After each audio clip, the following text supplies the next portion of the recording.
Right, Jonathan here. Wanted to do a quick little kickoff before we jump into the Chat Funnels event. I thought it was a pretty cool episode. You guys are going to get a lot of value from this because we went into some just practical nuts and bolts, like the stuff that I feel like I always wish I could read more about, of like what people actually did and what the strategy and approach was. So we're going to get into the paid strategy, paid social strategy. We did some YouTube and display even. I think we didn't talk about that quite as much on this event because it was about 20 minutes or something. So really hope that you guys enjoy it. So now to this event. All right, well, welcome. So glad to be part of the Chat Funnels event here. We're going to be getting into a really interesting topic, really for any marketer, demand gen marketer, CEO, or even a founder. I think it's going to be pretty interesting. It's going to be about a B2B SaaS brand that we help scale from a paid ads perspective to reach $1 billion valuation in less than 1 year. So we're going to be getting into all the nitty gritty on that in terms of what we actually did. And real quick for intros, my name is Jonathan Bland, one of the co-founders, and Jason Steele is also joining me, one of the other co-founders of Omni Lab. We are a demand gen agency that predominantly works with seed to Series C companies, and our whole goal is about driving pipeline for those businesses and making sure that it's not just about lead quantity. So that's what we do, and we work pretty much across just about any paid channel: YouTube, LinkedIn, Facebook, Google Ads, etc. And then we also build out a lot of the ad creative. So we're going to be getting into first the before and after and chat a little bit about that so that you guys have an understanding of actually what happened and where we were in the beginning and where we went. It's a great story. So it takes a lot of intricacies within the plan. The before looked like this: 15 demos per month, about a 23% lead to op conversion rate, and about $400,000 in monthly pipeline. After the paid media strategy, less than a year later, we're up to 300 demos per month, 67% lead to op conversion rate, and $2 million in monthly pipeline created. So just for context, that's about 1,900% increase in demos and about 400% increase in the pipeline created. And of course, any good strategy starts with really good content. Exactly. And I mean, the other thing too to mention on this slide as well is like none of this could be done without a great product, solving a great problem, right? And the sales team ultimately closing this, right? So clearly it was all a team effort, but clearly paid was a big contributor to this. So to Jason's point on content buckets, there were really 4 different things we broke this out into. And for these guys, predominantly most of it was related to content, product marketing, and social proof. There was some nature of like thought leadership content, which was more content talking about their point of view or strategic narrative, position them as an expert. We didn't do as much of that in the beginning. I'd say almost all of the focus was on product marketing types of ads, which were trying to just explain, hey, what is this product, what does it do, and what's the benefit of it? So we did a lot of value props, focused on pain points. We did some before and after ads and things like that. And then the other thing is that there's regular content, which is anything that's answering direct pain points or questions that tie directly back to your product. And this could be blogs, guides, templates, tools, a whole bunch of different stuff. And then clearly you've got social proof, which is really important. We'll talk about the different layers of this in a second. But we had testimonials and case studies written, and you might have, I think we did some video testimonials we had for them. But if you don't have those, no big deal. But we did a lot of video testimonials, text-based testimonials leading to case study pages. And then they had pretty good reviews off of G2, and they had a lot of G2 badges and whatnot. So we did those and incorporated them in the actual testimonials themselves. So this is kind of the way to like think about the initial content buckets. You don't necessarily have to have all this to get started, but you can start building into this. And really the most important things to even get started is product marketing and social proof. So that's kind of where we started. But let me get into like a little bit more of like actually how we place that content, because I think this is always a really big thing that everyone's always thinking about is like, where do I put it and like what should go where, et cetera. So this is kind of like a high-level like starting guide, right? It isn't the exact roadmap of what should be done, but it's a starting guide. So what we did for them is they had a whole webinar series for a number of months. They weren't that consistent with it, but we did some webinar promotion ads in the prospecting cold layer. And to maybe even back up, so what's cold versus warm? All it is like people that have heard of your brand are in the warm layer because they've either been to your website in, say, a 90 to 180-day period, or maybe they've interacted with an ad. In the cold layer, these are people that haven't heard about your brand. They haven't been to your website. They don't know who you are. So we need to educate them, build some awareness, and then pull them into that warm layer, ultimately where they're going to get to your website and convert. So back to webinars, we did do some promotion. I think it was somewhat effective about generating general brand awareness. I'm not sure we generated a lot of leads and registrants from it, but that was something we did. Again, most of the focus, probably 80%, was on product marketing. So there's a lot of like benefits, pains, those types of things. And then the content that they had for Tofu, like the educational, like answering pain points and questions, was really the quiz. They had this cool kind of quiz that we led some people to for a while, which is really nice. It was kind of gave them some information about some things related to their product. And then we had some blogs that answered some very high level types of questions and stuff like that. And I'd say, again, probably 20-30% of the budget went into that. And then on the retargeting layer, it's back to the content buckets, right? It's back to, okay, cool. Well, now that people are kind of familiar with your brand, well, let's remove any potential uncertainty and let them know, like, hey, here's some cool case studies to give them some context around the product. Here are some people that say some great things about us. And then let's also layer that in with other people outside of customers that are also saying good things about the company. So that might be G2 or Capterra. In the case of this company, it was all about G2. So we had a lot of G2 badges and other things like that. May have had a press release also that went live about their new fundraise that they did. So we did a whole campaign around that to kind of build some excitement around the product. And then again, why is product marketing in both? Well, it's because people forget very easily, right? I mean, you probably don't remember an ad that you saw 5 days ago or maybe 1 day ago. So we need that familiarity to continue to increase. So that's kind of the overall strategy. And then there's obviously objectives to kind of get into that.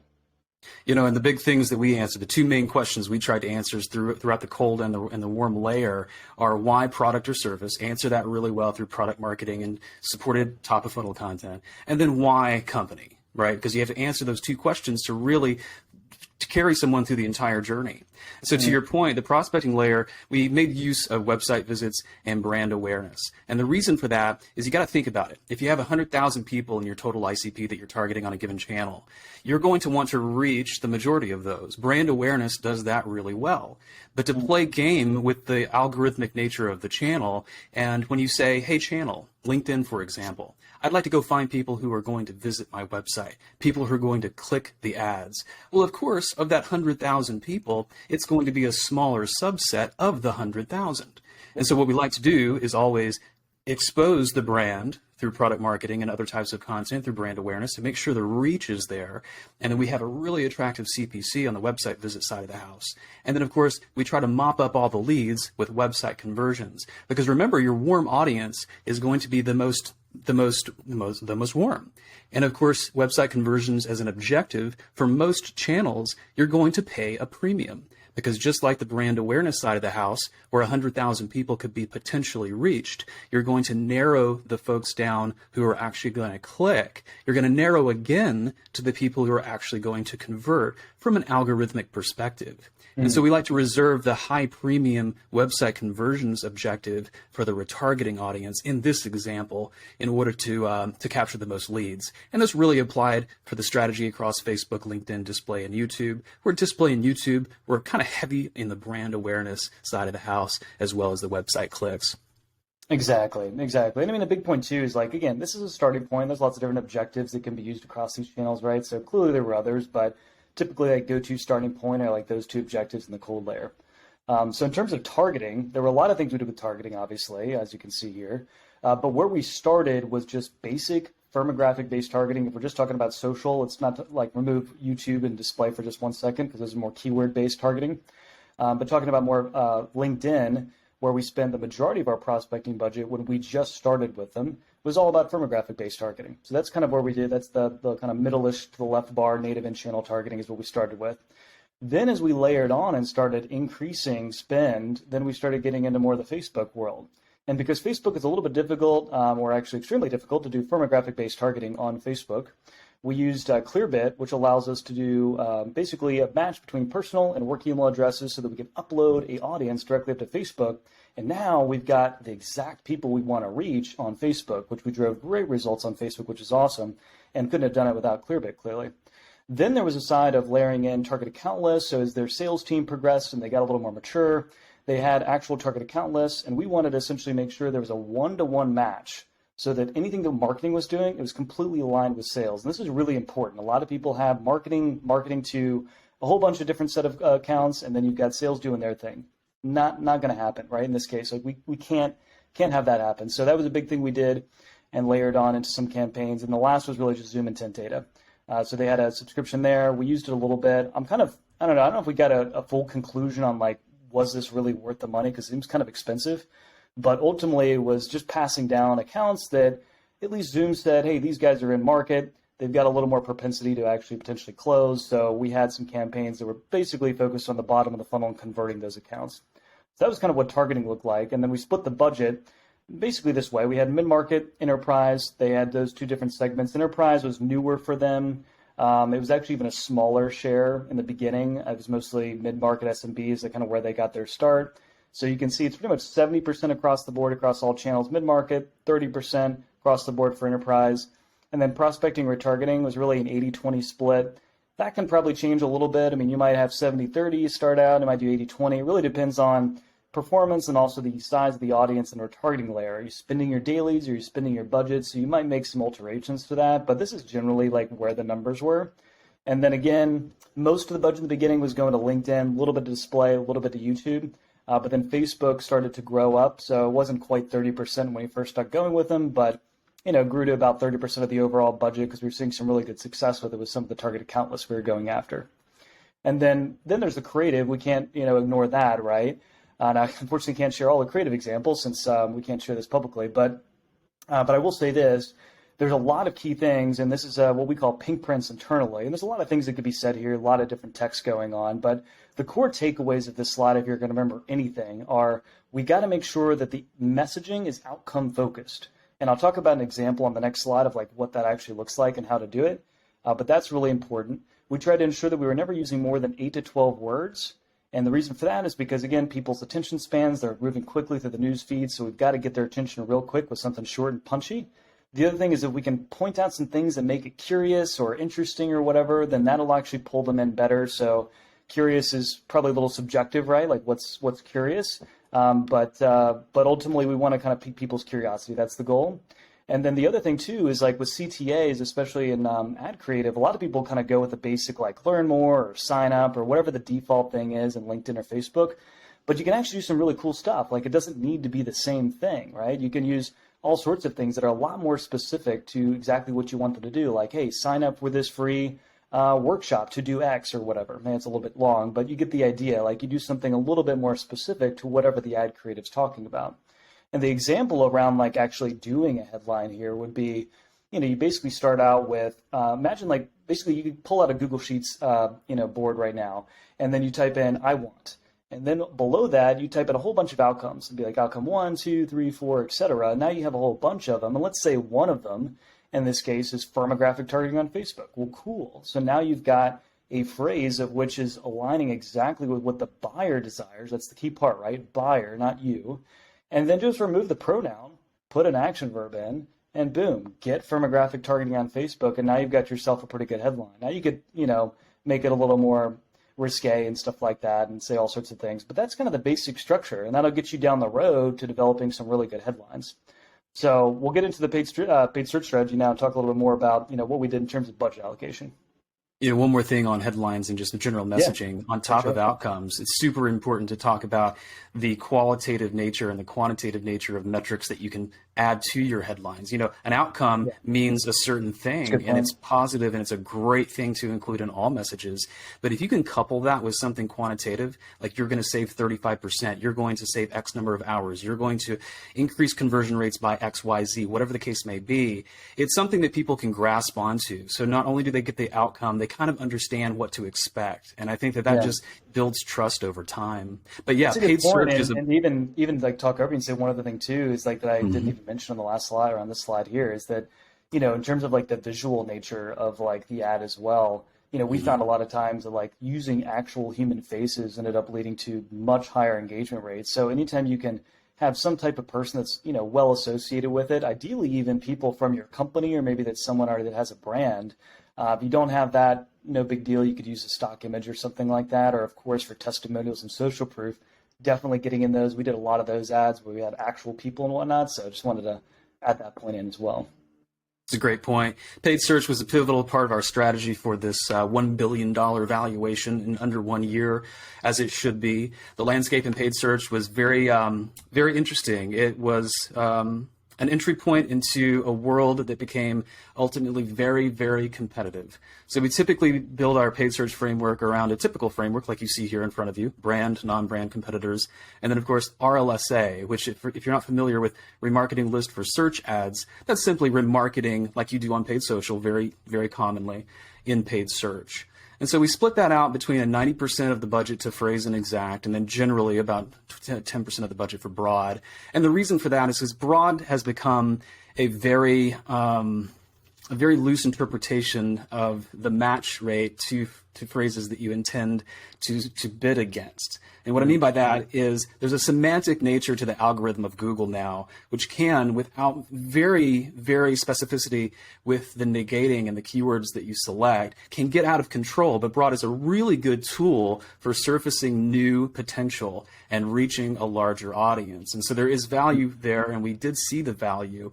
But the majority of the conversions and some of the optimizations took place on the phrase and the exact side of the house. And so you'll notice that we combined phrased and exact by geo, non-brand phrase and exact by geo, competitors, each individual competitor getting its own campaign. And the reason for that is because we needed to focus based on the metrics, based on the level of competition, and based on the company's desire to go after one competitor or another.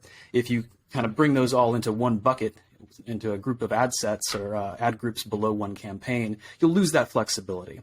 And the broad side of the house mimicked that: geo breakouts from brand, non-brand, competitor, and then of course product in the RLSA. And the reason that we don't have a phrase and exact in this example of the RLSA, even though we did play with phrase and exact in the RLSA arena, is that broad just works very well for an RLSA campaign, because the purpose is to increase the bid on an RLSA. So that RLSA basically is a remarketing list of warm people who have visited the website, who had a little bit of brand knowledge of the company. They were primed and ready from things that we were doing in paid social and display and in YouTube, and of course the organic and the direct channels as well. Just everyone who's warm and familiar with the brand. And then when they're coming back to paid search and they're searching for things that are absolutely related to the product, service, and company, but maybe a little bit broader, maybe a little bit low intent versus what we typically try to go after, which is a high intent keyword phrase. We can do that with broad, or an RLSA and broad, because of the nature of them being warm, which opened up kind of the gates to expanding the audience, the budget, and scaling to a $1 billion valuation from at least the portion of the plan that paid search had to do with. Exactly. And oddly, too, before you even jump into this slide, I mean, oddly, the competitor campaigns ended up being extremely profitable. Most competitor campaigns in a lot of situations are actually not that profitable. So we looked at the data and they used HubSpot. We looked at it a lot. And I mean, ultimately, like, we saw that those campaigns performed, so we dumped a lot more budget in it. We had competitors going after our brand keywords as well, so it was definitely a little bit of a hotbed. And obviously CPCs and, cost per lead and everything like that, it did increase. But even still, with those increases, we still have pretty profitable campaigns, which is great. That's a good point. The competitive landscape going from a $30 CPC to $150 at times, depending on the day of the week. Exactly. It's crazy. You have to be prepared in order to scale to this magnitude, to play ball at a very robust level. And luckily, we were working with a really great team that was willing to do so. Yeah. But the other important thing with paid search, clearly, and all advertising, is the message match between search term and ad. And I take this one step further. It's search term ad to landing page / website experience. Yep. Because I think that you have to start and end with the same message, giving people exactly what they're asking for. That's what paid search is about, is they're asking a question in the form of a search query. And your job is to answer that question, right? So what most people do, and there's nothing wrong with this strategy at all. We, in fact, use this strategy for some of our clients. It depends on the client. It depends on the situation. Or you'll cluster ad groups or the keywords by ad groups, and you'll have a loose kind of interpretation of what keywords should go in each, right? So you may have multiple keywords that are kind of somewhat related to the theme of the ad group, but you're a little looser with the interpretation of what keywords should go into those ad groups. And that's fine. Nothing wrong with that at all. But what we did for this example is we employed a SCAGS methodology, and that just stands for single keyword ad group. And we got very specific. because with specificity in paid search, you can provide that message match between search term, ad, and then finally the landing page or website experience. And so on the example on the right, we have a one-to-one relationship with the ad group keyword and the ads of which are being exposed when people search for those keywords. And that's ultimately important because, as you'll see in a moment with some examples, we want to make sure that the keyword is going to be placed in different places within the ad, the headline, the description, the path, and other variables that are very important to provide that one-to-one match along the journey. Not only does that help from a performance perspective, but it answers the question at the end of the day. The user's asking a question. Make sure that the answer you're giving them is just black and white as much as humanly possible. Make sure that they understand, I searched for something, oh look, I found it. And that's going to increase your CTR, not only from a human perspective that's in the control of the human at the end of the day, but an algorithmic perspective to be able to optimize the account. Exactly. Yep. And then I think really we get into the actual text ad structure, right? So then this actually gets into, okay, cool. Now what do we actually do in terms of writing some of the text ads? And really the way we broke it down was, okay, cool. We've got product plus keyword. And then the next headline would be something related to the outcome or something that they can achieve with the product, right? And then the last would be an action. This would be something maybe we want them to do. Maybe it's a demo request or a trial, or maybe there's another offer, something like that. We've got another client we work with, and 72 hours, I think you can receive a free audit essentially of your cybersecurity landscape, right? So that might be something that you could use. Ultimately, though, headlines 1 and 2 are really the ones that are going to be most seen, and the rest are going to cycle through. So typically, we'd have a combination of sometimes pinning headlines 1 and 2. Pinning just means that those are fixed headlines. And then in other cases, we'd actually let them rotate a little bit more, which actually helps Google Ads to optimize. So we just pin headline 1 into what Jason just said. We'd have ultimately the keyword that aligns perfectly with a search term, and then obviously have the outcome that comes after that rotates. And ultimately, we're going to try to find the best combination or the best ad that ends up converting more. So that's kind of the basic structure. And then we have a couple different examples here, obviously. This isn't the client we're talking about, but another one. And you can see some ideas of how this kind of comes together between product plus keywords. You got interactive product demos, 2-3 times increase in book demos, and then bring your product to life. So that could be an example. There's 1,000 different ways to slice it. Here's another one with company in front. So you kind of play the brand game too. So even if it's a non-brand campaign, meaning that they're not searching for your brand name, like Toriel in this case, but maybe another, we're still playing that brand game so that people can see and get some exposure to who you are, and then associate that ultimately with the search term that they're looking for, right? So we want those two things to be seen together. Again, another example, putting outcome in front. So this is all an iteration. It's just about kind of constantly testing this stuff. And then really, in terms of measurement, without getting into a long slog about attribution, we looked at, obviously, the full inbound pipe in terms of inbound leads, inbound pipeline, inbound revenue. Those are the core three. Obviously, we looked at sales cycle and ACV. We wanted sales cycle to decrease and ACV to increase. We saw around a 45 to 50% increase in ACV over the year. Sales cycle decreased around by 35%. And then in terms of inbound pipeline and revenue, I'll show you some metrics on this next slide. But those were kind of the initial lagging indicators. But again, we did look at both. We didn't get bogged down in attribution completely. And then the last side is obviously the leading indicators, right? Impressions, clicks, CTR, video views, and ultimately leads, demo requests. So we wanted to look at both of these, and these are the metrics that we kind of reported back on. And really, it ended up looking something like this. And unfortunately, we can't share anything more past July 2021 just for confidentiality, but did want to share at least some of the results that we got so you guys can see the progression of, all right, well, how many demos were they getting? The one thing I probably should have added in this slide, now that I'm thinking about it, is ad spend, and I did not do that.